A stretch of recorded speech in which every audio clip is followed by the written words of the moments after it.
So, we are back. I do apologize for a few seconds of my microphone muted. At least it's not muted for an entire video like the Cat Copper video. Before we get on, if you guys are new to the channel, subscribe. We're 6 subscribers off 25,700. But, anyway, we're talking more about the old Rookie of the Year race. And this is a Stephen A. Smith clip, which I find hilarious because, I'm going to be honest, Stephen A. Smith has never watched, I stand by this, outside of maybe them playing against each other, Stephen A. Smith has never watched Caitlin Clark or Angel Reese play basketball. Other than, again, them playing against each other and maybe the NCAA final with Caitlin Clark last year. I am fully convinced he has never watched either of them play basketball.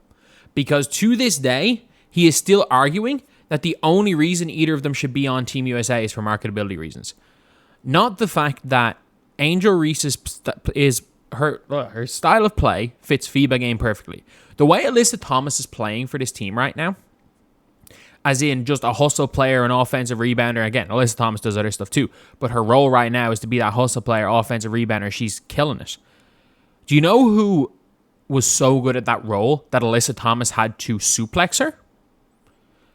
Angel Reese. Angel Reese is Alyssa Thomas is trying to play the Angel Reese role worse than Angel Reese for Team USA. Angel Reese, probably, if you're looking to win the game, because at international play, especially when the only way of you losing a game is by getting super cold. That's the only way Team USA lose a game. Having your insurance option for if you get super cold, having the best offensive rebounder W on the team, Angel Reese is there, should be there by merit. And Caitlin Clark is the best point guard in the WNBA. The gap between her and the second best point guard in the W this season, who has been Natasha Cloud, is bigger than the gap between Natasha Cloud and the worst starting point guard in the W. I'm not joking. The gap between first and second is bigger than the gap between second and 12th. And who's 12th? I think what team? Because Jordan Canada's only played like 4 games. I don't even know who the worst is at this stage. But that's how big the gap is. Like, they both should be there, ironically, on merit. Like, the only reason they aren't there is because of a Team USA camp, which players that were there weren't at. But Stephen A. Smith, obviously not at my setup. I don't know what the way the sound is. I don't know what I can and can't play. So basically what he says is everybody being like, oh, Stephen A. Smith said she's Rookie of the Year. Stephen A. Smith is in Chicago. I'm pretty sure one of the owners for the Chicago Sky is there in the background. As far as I'm aware, he knows his audience. He knows his audience. And saying she might be Rookie of the Year is not in that audience, he knows what he's saying. And I do think people are and the amount of people attacking Stephen A. Smith being like, you were on their side, now you're back on the side of your people. It's like, dude, this is a basketball conversation. If your opinion on Rookie of the Year has anything other than basketball, you're wrong. And that's both sides, by the way. If you think Caitlin Clark is Rookie of the Year and you haven't watched any, and your argument is not basketball related, you're wrong. And if you think Angel Reese is Rookie of the Year and your argument is not basketball related, you're wrong. That's the only way you can be 100% wrong in your argument, is if it has nothing to do with the sport of basketball, when this is a basketball award. But it really annoyed me what Stephen A. Smith said. Again, he literally, after saying she might be the Rookie of the Year, this is what Stephen A. Smith, I'm paraphrasing it, but he goes, Angel Reese is no scrub, but for Team USA, for the marketability, she needed to have been on that team. Angel Reese needed to be on that team because with Angel Reese on that team, they were a guarantee to win a gold medal. Even, by the way, that is probably even more so than Caitlin Clark. I think Angel Reese is the insurance option. I think Caitlin Clark would be the difference between them beating Belgium by 13. And again, that was a 13-point game. That was 7 with a few minutes to go and quite tight the whole way through. And it was only 13 because of a last-second heave. Could have very easily. That's a game where if Julie Van Loo does not shoot 1 of 11 from 3, that's a game Belgium could have won. I think it's the difference between that game being tight and USA winning by 40 is Caitlin Clark. But there are chances that they could The whole team could be off. The whole team could be missing. And having Angel Reese there guarantees you a win because she's getting every single offensive board in those scenarios. The worse Team USA plays, the more important Angel Reese will be for them. And that's why I think no matter what, in the next, loyalty has to be thrown out the window, whether it be AmeriCup, whatever the hell the next international get-together is, they both have to start. And ironically, it has nothing to do with marketability. It is all to do with merit. It's all to do with the roles that they play. And that's why I hate what Stephen A. Smith says. Because ironically, he's trying to say it in a way to boost Angel.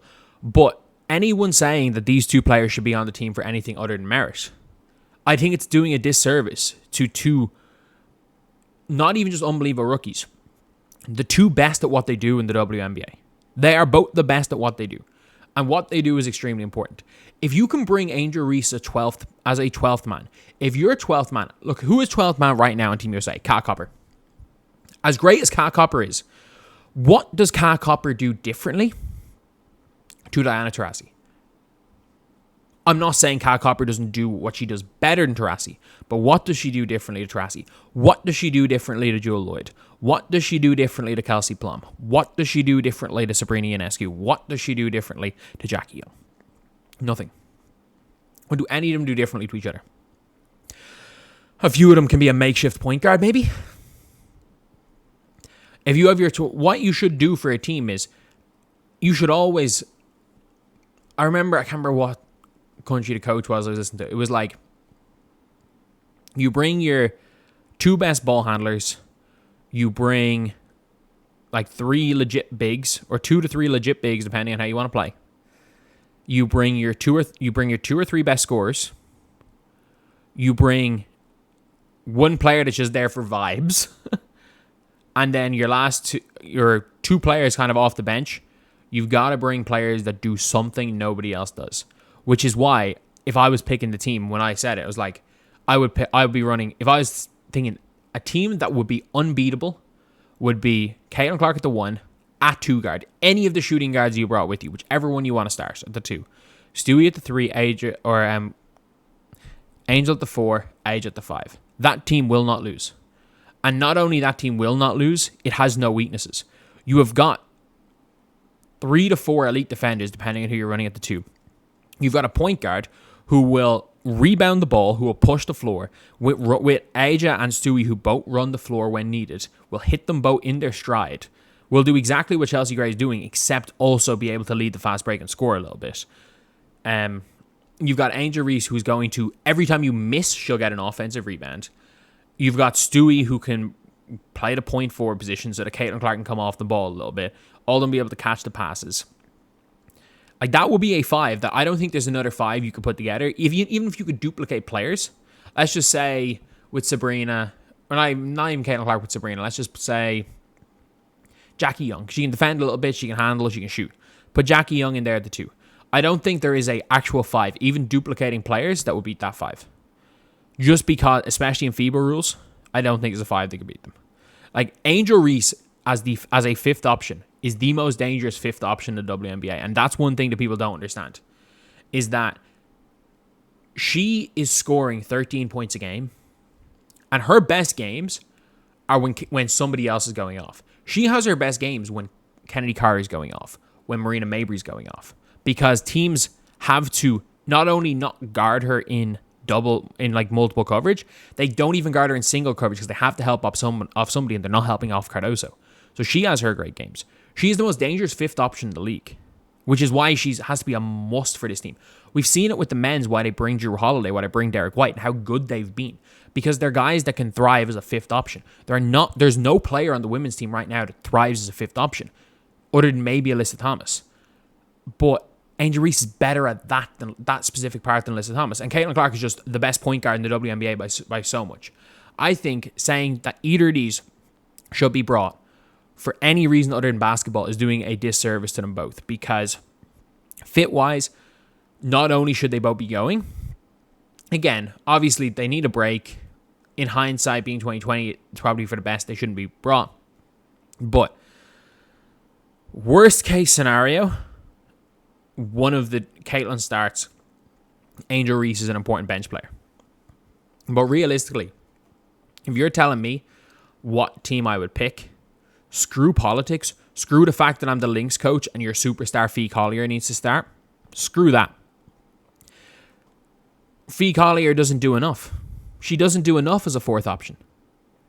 Angel Reese will give you 10 and 15 as a fifth option. That's scary. And that's a must-have on the team. And Caitlin Clark will just run the show better than any point guard in the history of the sport will. They got to both be on the next Team USA and they got to both be starting, because if you never want to lose a game, do that.